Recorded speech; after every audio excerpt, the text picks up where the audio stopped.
dañuy progresser beneen aspect peut-être mën na nekk lapsus aussi mais ñu bëri am na beneen lecture boo xam ne am nañ ko ci parce que leeral aussi dafa baax ci koo xam ne peut-être dafa am ay ambitions surtout présidentielles.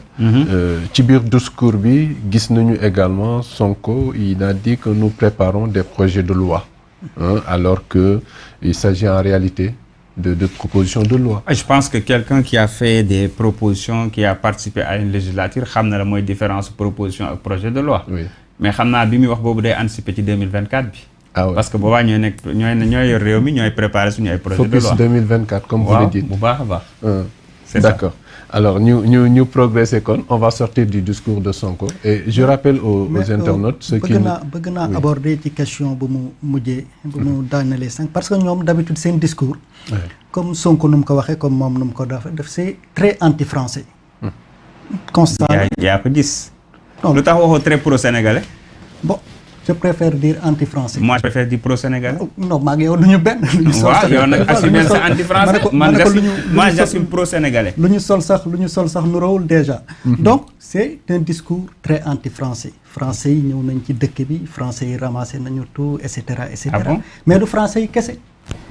kon est-ce que déglu nga discours du président Sonko. non déglu naa ko. daf ne am na ñeneen ñoo xam ne sax français yi leen tane. du français yi kese chinois yaa ngi fi. mais da ko turc yaa ngi fi marocain sénégalais pont Sénégal mais ay sénégalais ñoo ko tabax et cetera et cetera et cetera pourquoi cet acharnement sur la France rek peut-être c'est loolu mooy gën a jaay parce que contexte bi xam naa ne yow li gars yi naan xumbal guerre da ngay xumbal guerre mais yow boo suivre discours bi boo suivre discours bi xam nga ne président Ousmane Sonko dafa am lu mu wax lu am solo.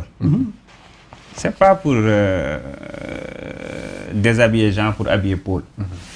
ñun dañu nekkul ci logique gu na fi France jóge après na Chine ñëw wala na Russie ñëw wala na déedéet et il l'a précisé wax na ko mu leer.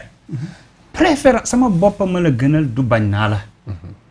Abdou Khadre yéen ñaar ñii yor leen seen entreprise lu mu performant bu ngeen demee France bëgg fa am yenn marché yi. di ngeen xam fan ngeen di jaar ak lan ngeen di am ci pourcentage. loolu mooy dëgg. ñun dañu ne France ni mu continuer te moom kese moo koy def ci anciens colons yi. di oppresser di noot ñi nga xamante ne nii ñoom la jiite woon di leen noggatu sax laa koy wax. en passant par des présidents yoo xamante ne nii dañ leen redevable. di leen def loolu lu leen neex loo xam ne ñun dañuy continuer di ñu gën a appauvrir parce que Afrique boo ñëwee mais les pays francophones rek ñoo des ginnaaw te France bu xalaatoon tuuti en termes de leadership xam ne loolu sax baaxul ci moom par rapport ak li muy ñoddi au niveau international. dépendance am day gën a tar sax à l'endroit des pays africains. mais non seulement day gën a tar mais au niveau à l'échelle internationale. Il y a que les pays francophones qui sont aussi pauvres. ñoo ci gën a pauvre. loolu moom ci boppam war na ko xoolaat. mais li am solo li am Libéria fi mu jaar ba Sénégal jaaroon heure bi doom Libéria yow yi ngay wax ni Algérie yooyu yëpp ay pays Maroc Algérie kay xanaa tëkkaloo non mais da ngay defal ndànk ma wax la. mais aussi yow xam nga ne ñoom non déglu bu baax. non discours boobu laa bëgg ñu génn ci anglophone. non discours bi duñ ci génn loolu c'est une réalité ci démocratie ci développement non dama ne.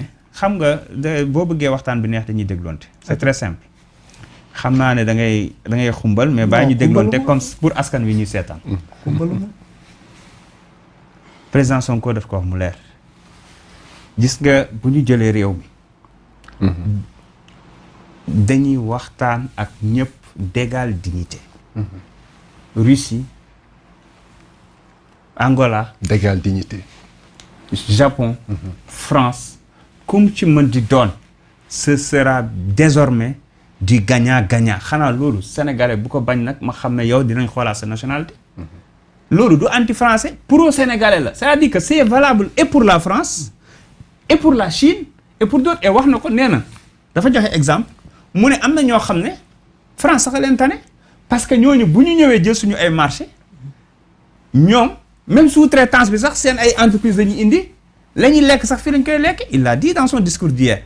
C'est pas la France pour te dire que nit ku logique la te Pastef aussi ci logique ci dynamique boobu la ñu nekk ci logique boobu la ñu nekk c'est pas une question de non c'est pas la France et cetera c'est pas ça bu fekkoonte ne Angleterre moo koy def on va dire l'Angleterre c'est parce que c'est la France moom moo nekk di continuer di muucu ay colonies bëgg a basé wu tout son développement et son émergence sur l'Afrique mais pas dans les règles de l'art. Ça c'est pas possible. D'accord. li am Sénégal fii moo am Gabon moo am dans d'autres pays te moom la ñu nekk di yee ci africains yi. parce que loolu la ñu bëgg France si boppam moom moo war a xoolaat copiem xam ne mënatuñu tànnal njiit loolu dafa jeex. mënatuñu imposer ni ñuy doxalee suñu koom-koom mënatuñu yoral suñu sécurité. Ce sera des partenariats yu leer encore une fois. C'est pas une question du dégagisme mais c'est une question de préférence nationale. gëm sa bopp mënal sa bopp moom sa bopp du la tere am ouverture di wax ak ñeneen ñi. D'accord.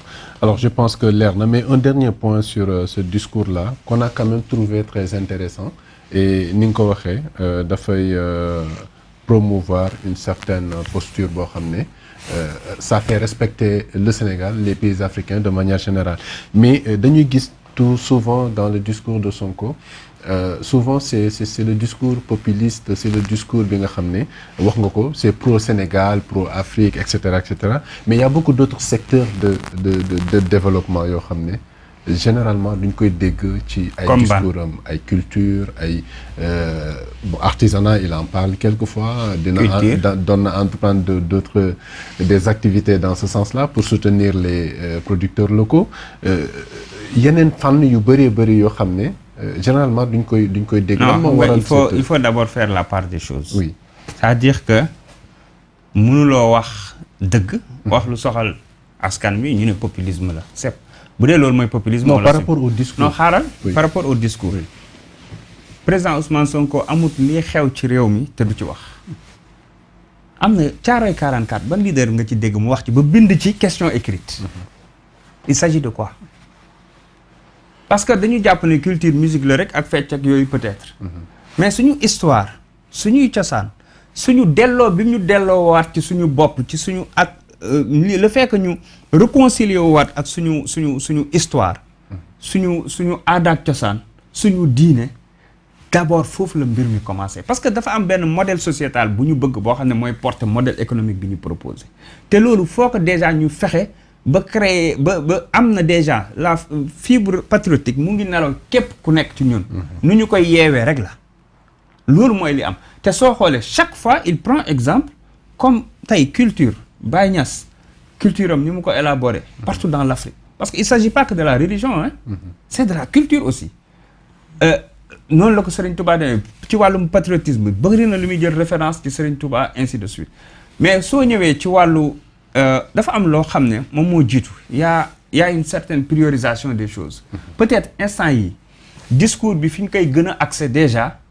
parce que bala nga naan naam ne fa mooy la gouvernance parce que yooyu ngay wax yépp gouvernance bi moo koy régler on a un ministère de la culture non à quoi il sert on a un ministère du sport qui est devenu un ministère du football à quoi il sert c'est-à-dire que il faut ñu yegg ci niveau boo xam ne gouvernance bi dina dox ministère yi dox bi nga xam ne ku ne lañ la dénk da nga ko war a doxal mais soo xoolee ci ay questions écrites ci li xew ci réew mi mu ciy wax ci programme am il est transversal parce que c'est pas lui c'est un projet de Pastef mais c'est lui qui le porte-étendard mais on parce que au sein de nous il y a des hommes de culture il y a des sportifs il y a du tout et dans le programme ñun ñëpp a ci liggéey loolu la ñu bëgg a prôner maintenant quand tu fais un discours tu ne peux pas peut-être aborder toutes les questions mais di nga wax l'actualité du moment wala l'urgence du moment